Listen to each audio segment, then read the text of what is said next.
Oh, I have not been looking forward to this one. This is the podcast where I've least look forward to. Like, there's going to be a couple of movies that I'm just going to be like, okay, let's just do it. But Iron Man 3 is my least favorite Marvel I know you movie. weren't looking forward to this one, but you rewatched it, right? I did. I rewatched it. I took some notes. I have some. Just give us your with this fresh rewatch. I will. Are you still down on the movie? Yes, I'm still down. I'm down more in the movie now than I was before. It's so funny because wow. the common wisdom is Thor: The Dark World is the worst Marvel movie, but that's wrong because I actually rewatched Thor. No, I watched Thor: The Dark World for the first time last week. I thoroughly enjoyed that movie. I had a great time. And I watched Iron Man 3 again, and I was like, this movie's terrible. So I'm really curious to know why people like Iron Man 3. And if you're listening to this and it's your favorite movie, please answer. I don't know why you like this. Like, Iron Man 1, good. Iron Man 2, fine. Iron Man 3, terrible. And I'm so glad they didn't make any more Iron Mans after this because this would have been a disaster. Yeah. I gotta say, man, I knew going into this that you were really down on the movie. You didn't really like it. So I kind of went in with lowered expectations. Maybe that's part of this. And you liked it, okay? I really, really enjoyed it. I thought it was a really good. I think I like it better than Iron Man 2. That's, maybe I don't know why I'm down on it. I don't know why I'm down on it. So hopefully as we talk through it, maybe I'll understand some more stuff about why I'm down on it. It could be a couple different things. But let's have to kind of talk it out. I gotta say the reason that I really enjoyed this movie a lot, way more than I was expecting to, based on what you've been saying about it over our previous episodes, is I just really enjoyed the feel of the movie. Like I can't really put my finger on what it was about the movie, but it was just kind of the overall tone of the movie. It was really fun. It kind of reminds me of,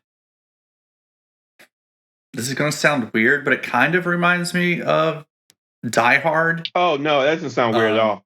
It definitely has a die, especially when Rhodey and Tony are working together. It felt like a very buddy cop movie, 100%.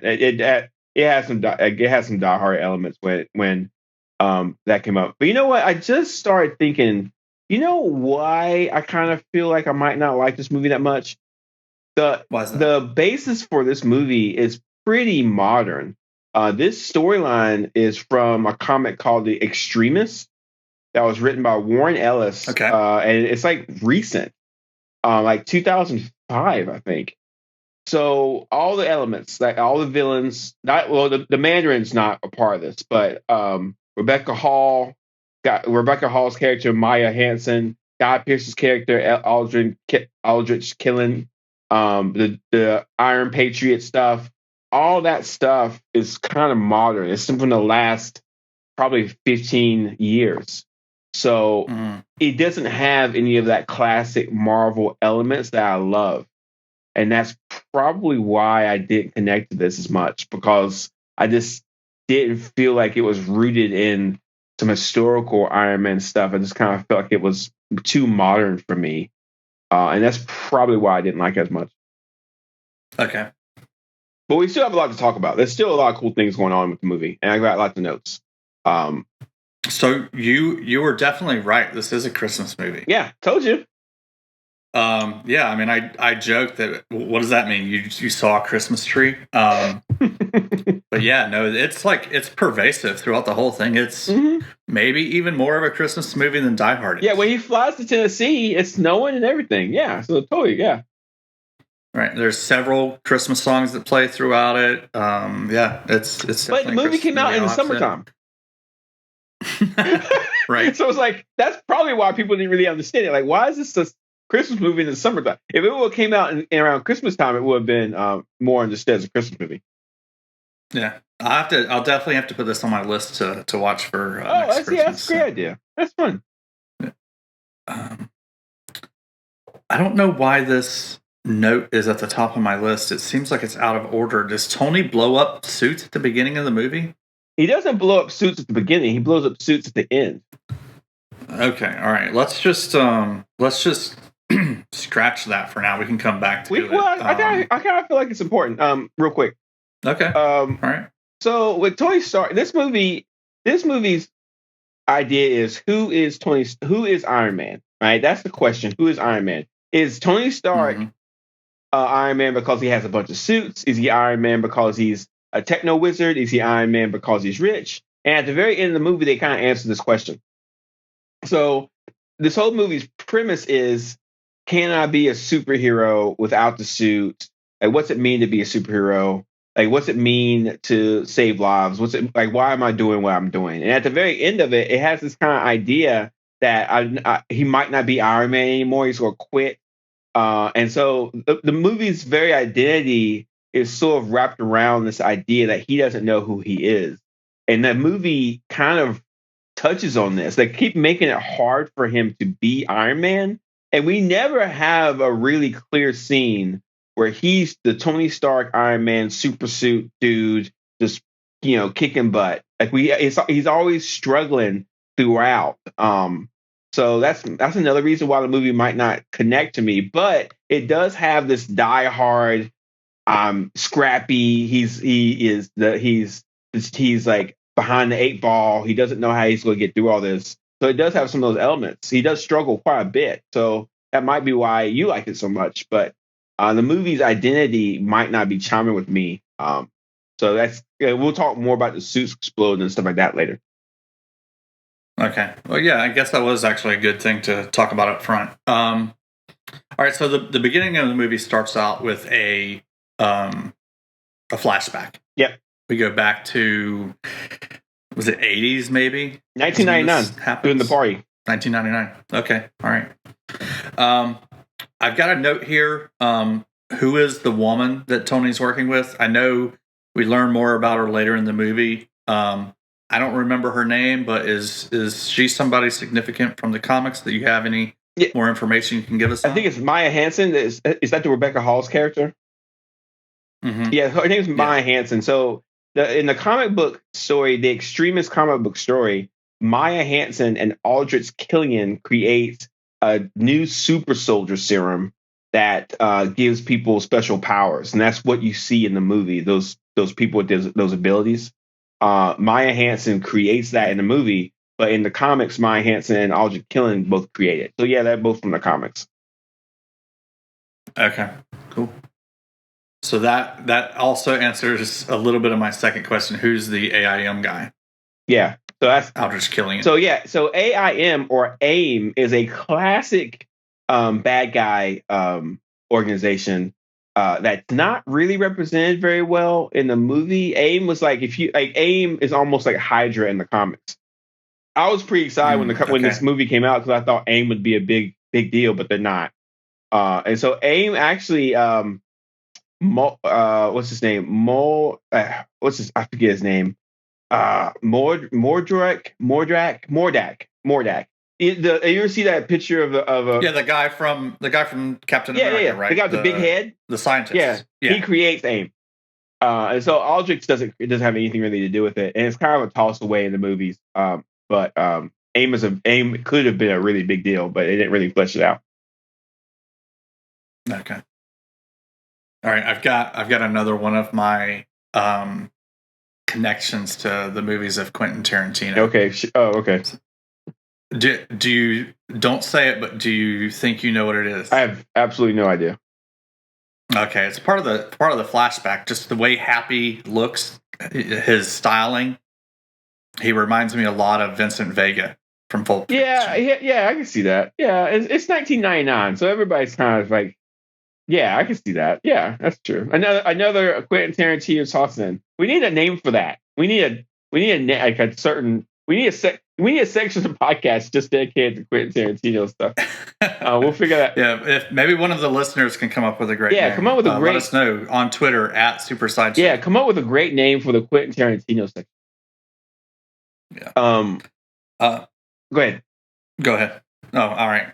So after the flashback, we're in Tony's. Oh, real quick about the flashback. Did you see that the guy from the first Iron Man movie was there? The guy who was killed? No. You didn't see him?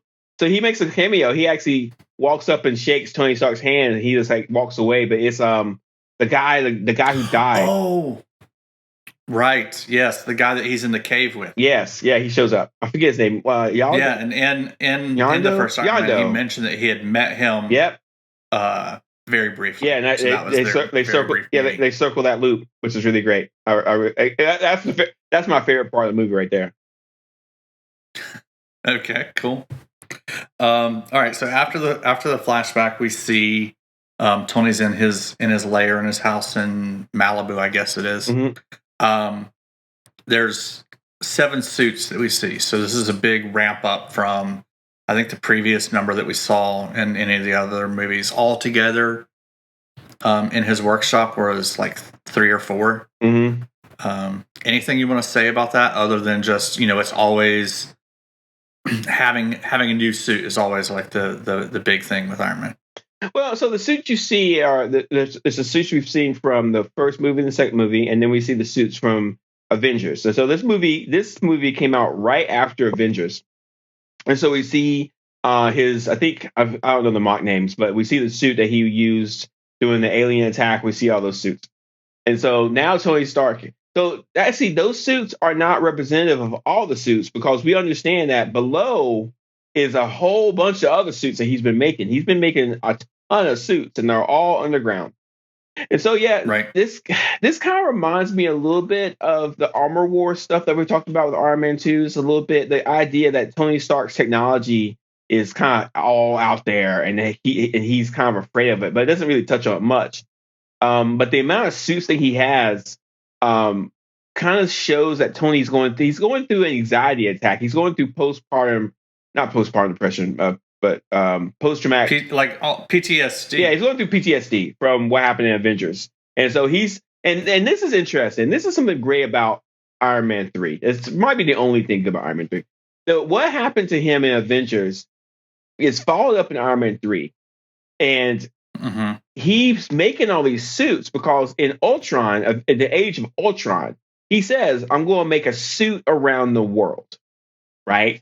He's making these suits because he's afraid of what's going to happen, which is Thanos coming. He's afraid of what he saw in space, and he's afraid of it happening again. And so he's making these suits to prepare. And he's making this experimental suit to prepare. So that's the suit he's using. I'm going to say, I don't know the term for it, so I'm going to say the new suit or the prototype suit. It's a prototype. So he has this new prototype suit. And he's making all this technology and making all these suits to get ready for what could happen. Then that idea leads him to, at the end of Iron Man 3, he says, I'm Iron Man, but I'm going to take this, I'm going to fix my heart. I'm going to fix my relationship with Pepper Potts. I don't need these suits to be Iron Man. I can be myself. But that's not true, because he turns into Iron Man again. He makes new suits for Avengers Age of Ultron. And because of the Scarlet Witch's manipulations, his post-traumatic stress disorders get worse. And she acknowledges that. She says, there's a darkness in Tony. I just highlighted it. So what's happening at Iron Man 3 is going to involve him for the rest of the movies. Like, it's pretty much his entire Marvel Cinematic Universe life.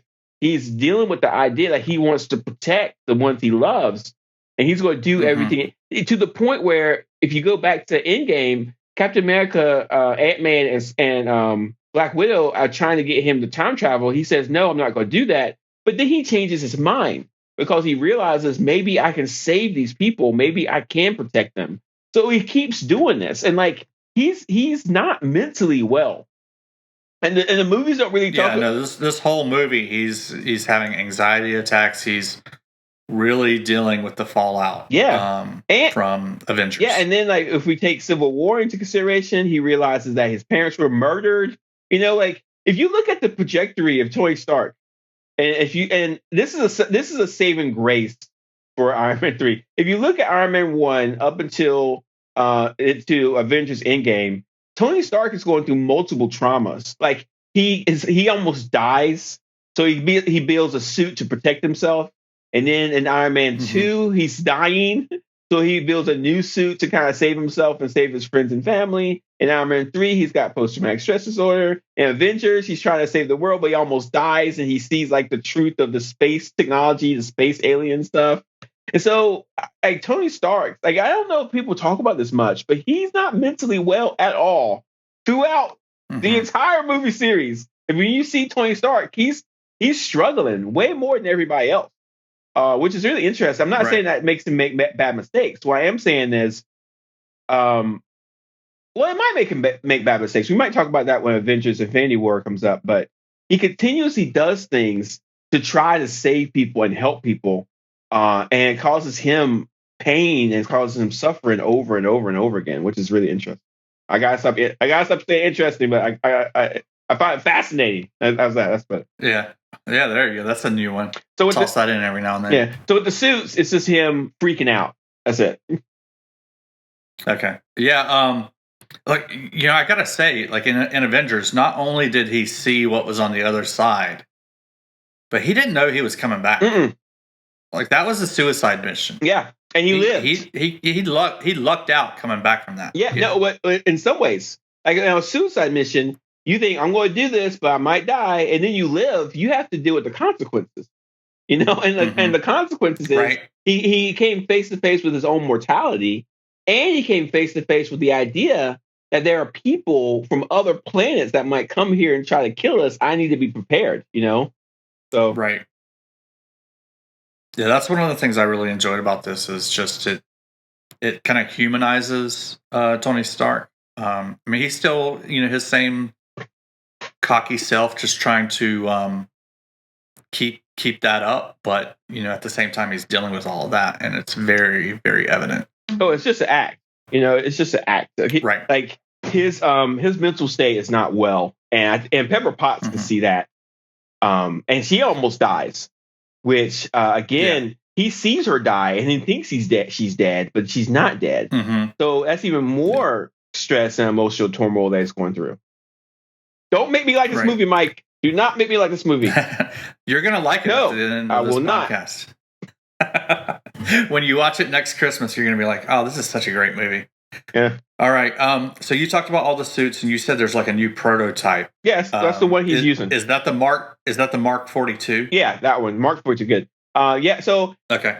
So let me talk about the Extremis storyline for a second. In Extremis, Tony Stark goes. He fights a person with his super suit. He's like this guy with not a super suit, with the super serum. That's the powerful stuff.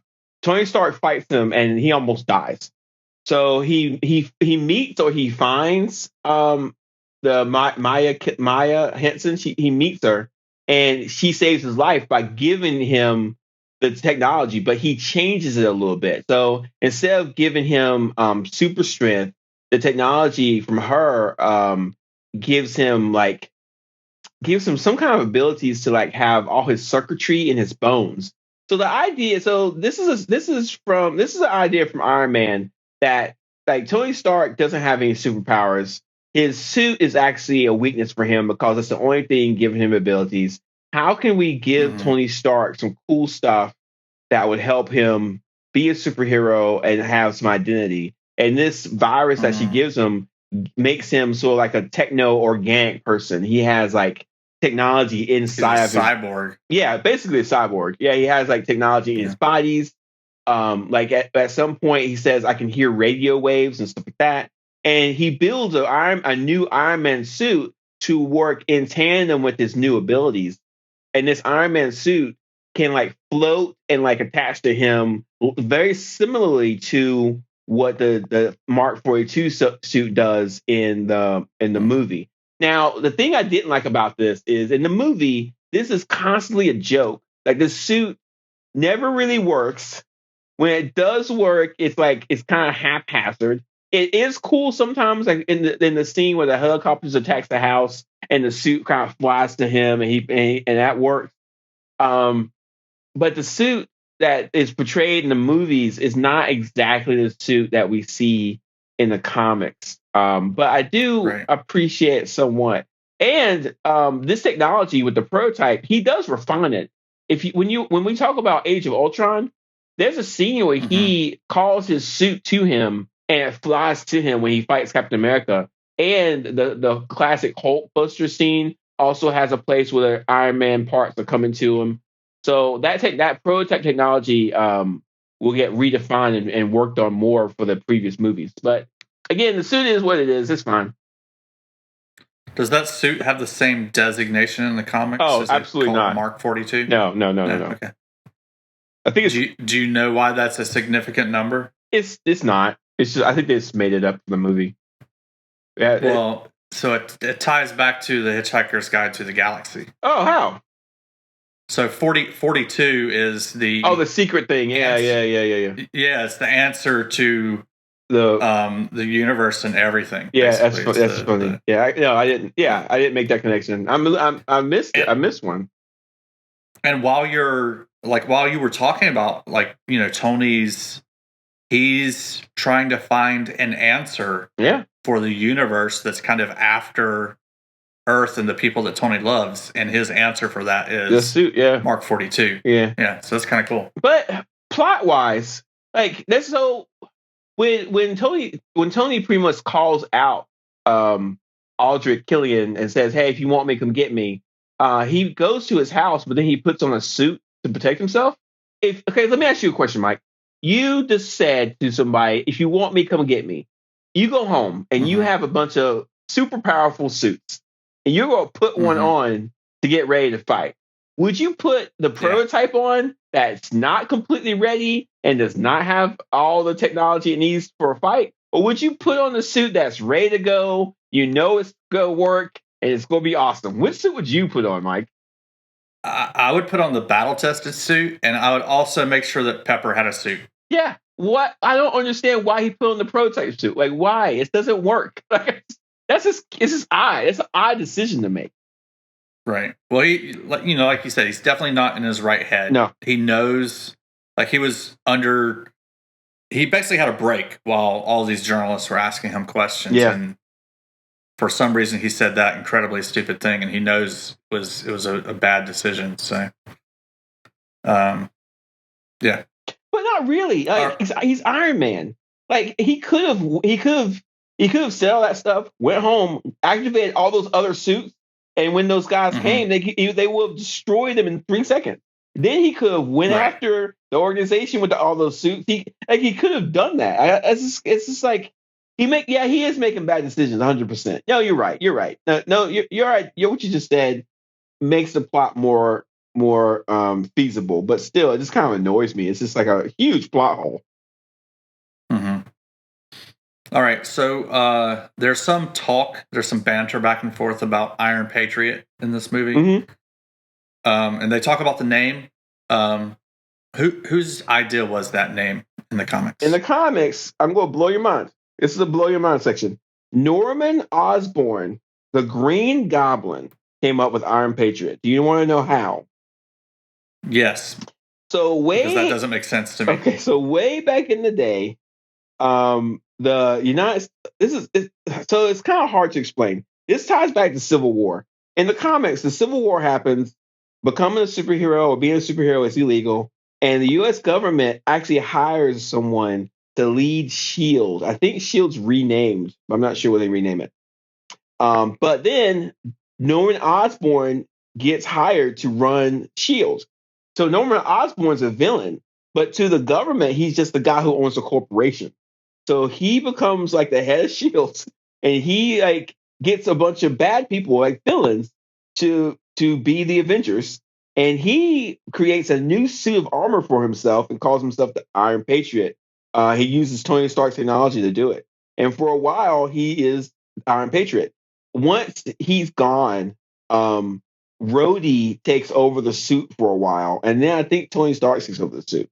So the Iron Patriot is rooted in like villainy. It's actually a bad suit. And this is annoying for me. We only get to see Rhodey in the War Machine suit in Iron Man 2. In Iron Man 3, he's wearing a completely different suit. And we don't see him in the War Machine suit again until Age of Ultron. So it's kind of like we could have had some good developments with Rhodey and the War Machine suit. But instead, we get Iron Patriot for a while. which is like, and Iron Patriot stuff happened even more recently in the Marvel Cinematic Universe than the Extremis storyline. So all this new stuff is happening in this movie that as an old school comic fan, I'm just not a big fan of. I don't like the Iron Patriot suit. I don't know why they introduced it into the movie. I don't get it. So it is what it is.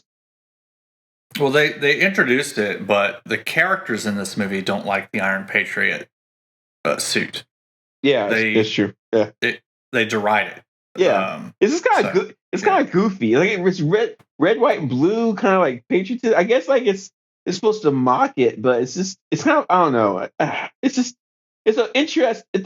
This movie makes different decisions that I just don't like. Like we don't need the Iron Patriot. They could have saved the Iron Patriot stuff for later or done something different with it. Instead, they kind of just toss it in. It's like, here's Iron Patriot. Like I don't understand. I don't understand it much. And I don't understand a lot. It seems like maybe it's just a piece of fan service to like throw that in. Yeah, but War Machines. In this case, the fan service backfired. Yeah, at least with you. Yeah, the War Machine. War Machine is the biggest fan service they could make. People love War Machine. I don't know. Like the War Machine showing up for 5 minutes in Age of Ultron is more awesome than all the Iron Patriot stuff they showed in this movie. Okay. All right, you already talked about Tony's home getting destroyed. Mm-hmm. Did anything like that ever happen in the comics? Was it tied into this story, or? I don't remember. I'm sure at some point. I mean, Iron Man's like 60-some years old. The story, the character. So I'm sure at some point, but I don't remember. I don't remember anything significant like that happening. Maybe the comics kind of go into this, but just one of the ridiculous things was during that attack on his house. How's Tony not breaking his bones in all of these crashes in his suit? No, great question. The suit's pretty tough, so you have to kind of suspend belief. But that attack in his home was actually kind of fun to watch. It was kind of interesting. I liked it. Interesting. God, it was kind of fun to watch. Period. I like my favorite. Was it fascinating? It was fascinating. My favorite part is when he's underwater and then Jarvis says, "Hey, take a breath," and then Jarvis takes off his arm. And then swings it around and then grabs him and then pulls him out. That was cool. That was really cool. I like that a lot. It's kind of showed like the Jarvis AI character and like how much he cared for him and stuff like that. I thought that was really awesome. But that's it really as far as like that attack scene. As far as being cool, it was cool to see. But we have to let's talk about this for a second. That Iron Man suit flies from California to Tennessee. I guess that's possible, of course. But Tony Stark is unconscious that entire time, and then and then lands in Tennessee and like survives. And it doesn't break any bones. That's a little bit unbelievable. Just a tad. What's his suit made out of again? Great question. Because in the final battle, those super soldiers are ripping apart the suit easily.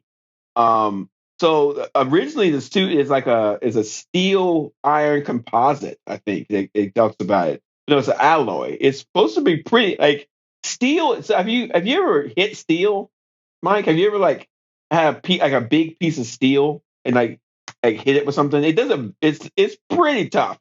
Like this, like the stuff on your car is not steel. It's like, what is it? Like, you know more about cars than I do. Like what's a car made of? These days, lots of aluminum, but the chassis are still mostly steel. The chassis are steel, but like the part when you get a car wreck, it's not steel on steel anymore. It's aluminum on aluminum. You know what I'm saying? But steel, a lot of the times, like back in the day when your car was made of steel, you could hit something that wouldn't do anything; it'll just bounce right off.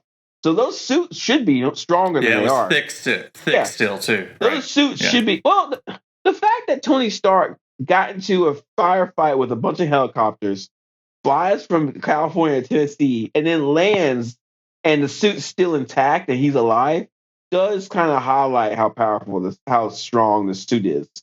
But I was going to say if it was vibranium, maybe that would explain it, but that would be a heck of a lot of vibranium. Yeah, it's not vibranium. No. And in the comics, it's not vibranium either. It's just regular steel stuff, but still strong. And it's one an annoying thing in the final battle is those super soldiers are ripping apart the suit easily, and the suits are falling apart easily, and it's kind of annoying. But anyway, yeah, okay. All right. I guess it's time to talk about the Mandarin. Yeah, I guess so. We already talked a lot about the Mandarin in Iron Man 1 and 2. So this is kind of our follow up. But go ahead. So here we actually see somebody who's the Mandarin, but it turns out he's a fake Mandarin, and the real Mandarin is the AIM guy. What's his name again? Aldrich Killian. Aldrich Killian. Okay, so let's work on this. And the cool thing is that Shang-Chi, the Shang-Chi movie when it comes out is going to fix this problem. Marvel did not want a Fu Manchu character in their Marvel movies. They did not want a stereotypical Chinese character with the Chinese mustache and all this other stuff, like the classic mustache and everything else, offending Asian Americans for a good reason. Like no one's going to want that offensive stereotype. So Marvel has a problem. The Mandarin is a classic Iron Man villain who deserves his time in the sun, but they don't want Iron Man, a white dude, to fight a stereotypical Asian villain, right? That's a problem. So how can they fix this? They can make it so, what's his name, Kingsley, which I think does a great job. I think Ben Kingsley does a fantastic job. They can make the movie with Ben Kingsley as the Mandarin. So this is what happened with this movie that I don't know if you remember. When Iron Man 3 came out, Ben Kingsley was portrayed as the Mandarin, and people lost their minds because the Mandarin is an Asian character. And then people said, like fans and other people was like, not only is Marvel not making this Asian character who's a stereotypical bad problem for Marvel, they're not making him Asian, but they're making Ben Kingsley, which is British, do it, which is like so offensive. And Ben Kingsley has been a problem before because Ben Kingsley played Gandhi and he's not Indian. You know what I'm saying? So like it's a classic, like people just went nuts and people were so upset. And I remember when Iron Man 3 came out, the producers and directors and stuff like that were like, calm down. This is not what you think it is. Just watch the movie before you make any judgment. And then it comes out, we watch the movie, it turns out that Ben Kingsley was just an actor playing the Mandarin for Killian to trick like everybody, right? And so that was cool, but was a risky move that I think cost Marvel some money. I think a lot of people didn't go see this movie because they did that. And then all of a sudden we realized the truth of it, but by that time it was too late. What did you so Mike, what did you think of that? Like when you watched the movie, like what did you think about that switcheroo where all of a sudden like the Ben Kingsley character is Trevor Slattery, that was the actor's name. Did you like that? Did you think it was funny? Did you think it was needed? What did you think? I actually did like it. I thought it was pretty good. I mean, Ben Kingsley nails the part. He does a really good job of playing. He does a really good job of playing the Mandarin, and he does a really good job of playing the actor playing the Mandarin. Yeah, I thought it was so funny when he may even do a better job of playing the actor than he does of playing the Mandarin. Yeah, when Tony Stark, when Rhodey and Tony come in there and he's like, "Oh, I'm just an actor," blah blah. That's fun. That's really fun. Yeah. And apparently there's something. There was a show or some kind of like behind the scenes thing or some kind of extra that was filmed with that character Trevor Slattery in prison. That was supposed to be. I didn't watch it, but supposedly there's something like that was even better. No, I dig it. And I've never seen that. The Mandarin. So the Mandarin is going to be. I think he's going to be in Shang-Chi because it's like the mystery of the secret of the 10 rings, or whatever. I think the Mandarin is going to be in Shang-Chi. I think Marvel has to address you think the real Mandarin? Yes, I think the real Mandarin is going to be in Shang-Chi. I think so because Marvel has to just figure this out. Go ahead. Yeah. Because So at in the this, end, if they do that in this one, it would be like a double kind of switcheroo, because you've got Aldrich Killian, who is the puppet master of the fake Mandarin here. So in this movie, he's kind of like the real Mandarin. yeah, he says it. But He if the says, real Mandarin comes out in Shang-Chi, then in this one it would be Killian using the legend of the Mandarin and kind of usurping it and taking that for his own. I want to be pretty clear here. Aldrich Killian, when he says at the end, "I am the Mandarin," he was taking that name for his own. But Aldrich Killian does not have any connection to the Ten Rings that we saw in Iron Man 1, and he has no connections to the stuff we'll see in Shang-Chi. Aldrich Killian was simply saying, "I am the Mandarin, like I'm a real villain," and the real Mandarin is probably like, "No, no, you're not. Like you're nothing." And I thought it was kind of neat and kind of cool that at the end we see like Aldrich Killian with some like dragon tattoos to kind of like highlight that he's like the real Mandarin. But like I'm like, all right, and here's another question: why? We don't need that. We don't need so much of it. Like I kind of feel like Iron Man 3 was supposed to try to tie this Mandarin stuff up, but they don't do it. They just mess it up again. Yeah. So like it's just a mess. Like there's so many messy things with Iron Man 3. And I forgot that there was a controversy about the Mandarin and Ben Kingsley and everything. That's kind of interesting. I remember all that. But yeah, it's just messy. And like you have the opportunity to make a blockbuster Iron Man movie, and this is what you do. It just seems odd to me. I think this was a good. I mean, not knowing any of that comic book background, I think this was a really good villain for an Iron Man movie. Okay. I've had the issue in the past where a lot of the times, the Marvel superhero is just fighting a poor copy of himself. Yeah, we don't see that this time, and that doesn't happen here. So I actually really liked the villain in this movie, not having any of that comic background. No, that's I think maybe Killian's just trying to reinvent himself. He uses Extremis to get rid of his disabilities. Yep. Maybe he latches on to the man. This is probably not what they had in mind, but this is maybe something they can do. Is he just latched onto that identity? No. Yeah, I agree that Killian's a good villain. I don't like how they use the Mandarin in this movie. I just don't like the way they use the Mandarin in this movie. I kind of wish I felt like it was a throwaway. I think that Killian on his own, they could have done some cool things with Killian on his own by themselves. I mean, Guy Pearce is a great actor. They could have easily done that. So I'm kind of curious why they added this Mandarin stuff in, but I don't know. I've got two things to say about the Mandarin. Sure. So in past episodes, you've talked about the war on terror a lot. Yeah. Using that pronunciation of terror. Yeah. Where does that come from? That pronunciation? I don't know. It's me making fun of George W. Bush. Right. Yeah. It comes from George W. Bush. That's the way he said terror. Yeah. Terror. The Mandarin says terror the same way. And he uses, so the Mandarin's a British actor playing the Mandarin.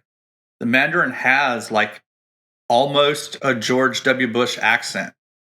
Like the way he says some words sound very much like W. Bush. So I thought that was neat, actually, and like a tie-in to, in the MCU, kind of the villain is terrorism in the earlier movies. And maybe this is the kind of the break-off point where now no longer is that really what any of the movies are concerned with, and they break away from that and they can deal with the real, villains. Yeah, I mean, and maybe having the fake Mandarin with that accent is a good way to break away from that. Yeah, I mean, it's 2000. It's like it's 2013. It came out in 2013. Wow. So it's 2013, and it's like the war on terror. It's kind of done, and so now we get to look at it from retrospect. And the movie sets up that we have a classic terrorist villain that we need to go after, and then all of a sudden we realize, no, the real villain is someone else that we would never expect. So the movie's doing some cool stuff like that. I just don't think the movie completely fleshes it out as well as it should. Yeah, I just think it's maybe echoing kind of public consciousness at the time where we, a lot of people kind of knew that the war on terror wasn't really a sound idea, but I think around the time of this movie, that was kind of achieved broader acceptance. And so this is just kind of echoing that. All right, so enough of that. The other thing about the Mandarin is, so when it's the actor talking to Tony Stark, he's telling the actor, what's his name again? Which one? Who? The character's name that Ben Kingsley is playing. Oh, Taylor Slate. I think Slater. Hang on, real quick. I got it right here. Trevor Slattery. Trevor Slattery. Yeah. Anyway, so when Trevor Slattery is telling Tony Stark his backstory, basically why he's not a threat, his backstory sounds a lot like Robert Downey Jr.'s actual backstory. Mm-hmm. Yeah, that's a lot of the funny. kind of same tribulations, and the fake Mandarin never found his way out of that, where Robert Downey Jr. in real life did. So I just thought that was another kind of neat tie-in, like a personal tie-in. Yeah, I can see it. I can see them doing that too. Yeah, I agree. And that brings me back to you remember in Iron Man, the first one, where as soon as he gets back from the Middle East, one of the first things that Tony Stark wants to do is get a cheeseburger, a bad cheeseburger. Yeah. Yeah. So that apparently was part of Robert Downey Jr.'s actual kind of like breakdown. So he was, he had lots of chemical abuse problems, and one thing that helped him was eating a cheeseburger from Burger King that was really bad and kind of helped snap him out of it. Mm-hmm. And so that's why Burger King was in the first Iron Man. Yeah. I'm going to link to an article about that, but that all like really happened with Robert Downey Jr. And it's a lot of what the fake Mandarin is talking about. His backstory kind of echoes Robert Downey Jr.'s past. I didn't know that. His career was resurrected in Iron Man, so it was kind of cool. Oh, okay. Real quick, the writer of this movie, Shane Black, when I think it was directed too, was talking about this movie, and he said that he was. He didn't want to have two people in suits fighting each other. That's what he said. When he was talking about writing this, and he also said that he was thinking more of he wanted to be more of a buddy cop movie than an actual like Iron Man movie. Right. So your idea of it is like what he was thinking as well. So yeah, he was fixing my problems with the earlier Iron Man, so maybe that's why I like this one so much. Yeah, nailed it. Cool. All right, what else you got? All right, cool. All right, so in this movie, Pepper gets Extremis. Yep. Did that happen in the comics? Nope. Okay. There is a place where she does. That doesn't like lead into her, because I know you said she became Rescue or something. Yeah, no, it doesn't lead. No, and she gets that's not tied into Extremis at all. No, some kind of explosion happens, and she gets shrapnel on her chest, but she never gets like Extremis stuff. No. Okay. All right. Cool. I did. So I did. How can I put this? I kind of understand. I like the idea of Pepper Potts getting Extremis in this movie, and then at the end she's okay. But I don't know how I feel about that actually, because at one point we think she's dead, but then she's not, and then she becomes like a superhero at the end and like fights, which is kind of odd. I just kind of think it's unnecessary, but I mean, I guess they wanted to give Gwen Paltrow some stuff to do, which that makes sense. Yeah, that's one of the things that I did read is they did. They didn't want her to be a damsel in distress. Yeah, and they kind of wanted to put her in like some shorts and a bra and have her like be half naked for a while, which is what it is. I mean, Okay. I guess that's I guess it's important. Any suits that you want to tell us about out of this movie? Like any So cool tie-ins to the comics or anything like that? when the suits show up, that everybody like so there's a big thing online you can find these where someone take like everybody looks at each suit and talks about what each suit can do and why it's special. That's like Mm-hmm. fine. It's like not needed at all. I mean, Iron Man does have a lot of suits, and he will use certain suits for certain things. But all those suits are destroyed at the end of the movie, so who cares? And I get that, and like I mean, someone saw the Hulkbuster suit in Iron Man 3 that does show up, which is okay. And the Iron Man and the Hulkbuster suit does show up later in Age of Ultron. Everybody wants to see Iron Man and Hulk fight each other. Okay, we get it. But yeah, it's kind of hard for me to care about all those suits that show up when each one gets like ripped apart over time. You know, it's like Right. no, like it's like oh look, my favorite band is here. I love the guitarist. Oh, now he's gone. You know, I can understand why Yeah. we could spend a long time going over each suit and talk about significance, but I don't really see the point. Well, at the end of the movie, Tony and Jarvis enact the clean slate protocol and Yeah, turn all of those suits into fireworks anyway. So yeah. I mean, the idea is like not only does he destroy his suit, but he also fixes his heart, and so this is a big deal. Like the movie, the reason why he's Iron Man is because he has a chest piece in his body that is very mm-hmm. powerful, and he can take the suit, put it on, and it connects to this chest piece, and he's Iron Man. But he takes the Right. chest piece out, and now he just has a normal heart. I mean, and like he's fine. So Mm-hmm. it's almost the Iron Man 3 movie almost sets up that Tony Stark doesn't have to be Iron Man anymore, and we're all done with Iron Man. But we know we have Avengers movies coming out, so it's an interest. I guess taking the heart out. I always thought it was cool. I thought the chest piece in his chest was cool. I don't know why they took it out. It doesn't make a whole lot of sense to me.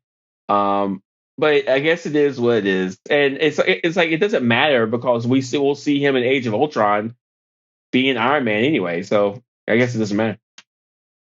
You said that Tony Stark's still in a lot of post-traumatic stress in future movies, but I saw him using Extremis to heal himself as kind of his arc for this movie is him dealing with everything that happened in the Avengers and kind of becoming a better Tony Stark during this movie, and that's him literally healing himself.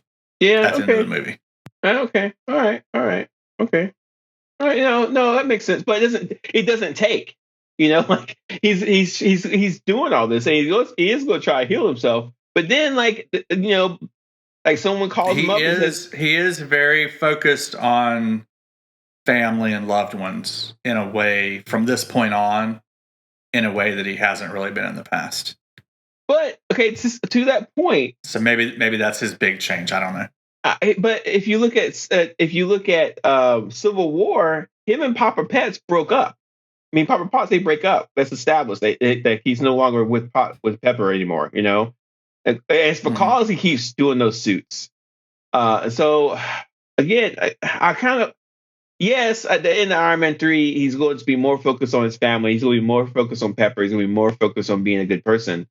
That's what the movie wants you to think. But then we get, the other movies that kind of take that away. Like if you look at Avengers Infinity War, he gets on that spaceship without a second thought. And he doesn't think about Pepper or anybody else. He's like, I gotta get on the spaceship. I gotta save a guy I just met. Like it just like what the movie Iron Man 3 wants to set up. And this is might start ending on this. What Iron Man 3 wanted to set up with Tony Stark, the rest of the Marvel movies did not want to. And so Iron Man 3 kind of sits in a weird limbo place where it doesn't fit. It just doesn't fit. It doesn't fit.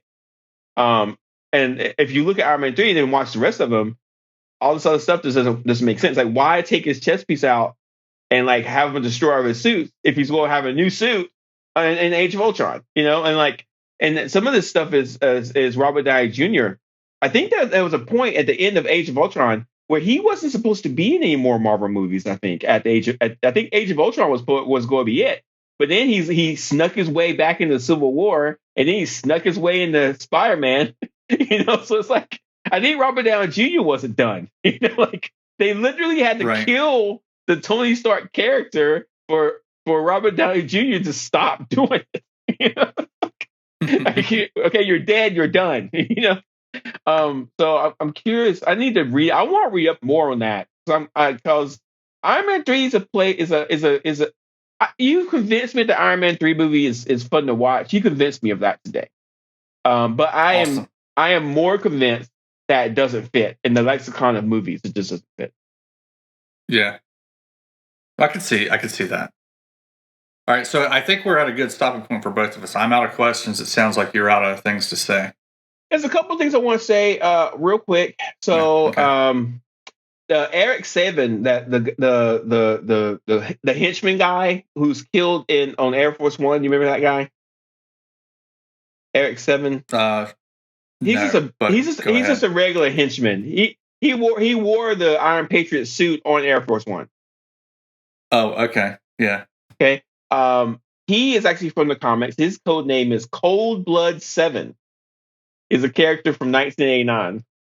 There's another woman there's another woman called Ellen Brandt. Ellen Brandt. She's killed in Tennessee. She was a bad guy that was killed in Tennessee. She has connections to Man-Thing in the Marvel comics, which nobody cares about. What else? Let's see. What's this? I got a link here for something. Oh, the Extremis model armor. The Extremis model armor that Iron Man wears in Extremis is model 29. I'm not sure why it's called 29, but that's it. This is kind of a tidbit. But if listeners really want more, if you like Iron Man 3 and want to read the comic that this is based off of, you have to read the Extremis storyline. It's called Extremis, and we'll send you the links in the show notes. But this movie's almost all this movie is based off the Extremis storyline, written by Warren Ellis. Warren Ellis is one of my favorite comic book writers who was accused of emotional abuse of his female interns, and he's kind of like got Me Too'd, and he's like gone, which is sad. But if you read Warren Ellis comics, it's not surprising. He wrote some interesting female characters. When I say interesting, I mean problematic. But this is all based off his comic, and that's it. So the Marvel comic connections are kind of light in this movie because it was all based off one comic book. Okay. We haven't talked about the post-credits scene yet. From my perspective, it's just a comedic post-credits scene. There really isn't anything to say about it. What about you? Agreed, 100%. It's not. It doesn't have the traditional model where it's leading up to the next movie. Right. Okay. All right. So I think that's it. Other than that, that's it. Tell a friend about us. Yeah. One more thing. I'm curious to see how Marvel deals with the Mandarin moving forward. I think the Iron Man 3, the way they handle the Mandarin is kind of messy, and I'm very curious to see. I think they want to fix their mistake with Shang-Chi, and so we'll definitely have to watch Shang-Chi when it comes out, which is going to be this Christmas, which is going to be very exciting. Marvel doing a kung fu movie is going to be so much fun. So I hope you're looking forward to it as much as I am. Well, now I have something to look for in the movie. I never would have thought that the Mandarin would show up in that. So now, based on what we talked about here, yeah, he might. He might show up. I'm interested in seeing if they do try to resolve, for the comic book readers like you, what happened in Iron Man 3 with that one. Yeah, we'll see. But yeah, we're done. Thanks, Mike. And how can people find us? You can find us anywhere you can get podcasts. Apple Podcasts is a big one. Lots of people are listening there. Google's got us. Spotify. Almost anywhere. What's your favorite, Mike? What's your favorite place to go? My favorite one is Apple Podcasts. How about you? Me too. That's where I go. I might spend the day cleaning up my Apple Podcasts because I have like so many podcasts in there I don't listen to. I'm like, why is this downloading constantly? Right. But Apple Podcasts is my favorite. Yeah, it's good. And also we're on Twitter, so I'm on Twitter at jslacks, and Mike's on Twitter as what's your Twitter handle, Mike? Yeah, don't follow Mike me on B? Twitter as MIKBRE. Yeah, don't follow. Why not? I don't know. Yeah, I'm sure it's kind of fun. I don't know. But definitely, if we're missing something, if you have a question, if you got a comment, hit us up and slide into our DMs, and hopefully we can answer some of your questions.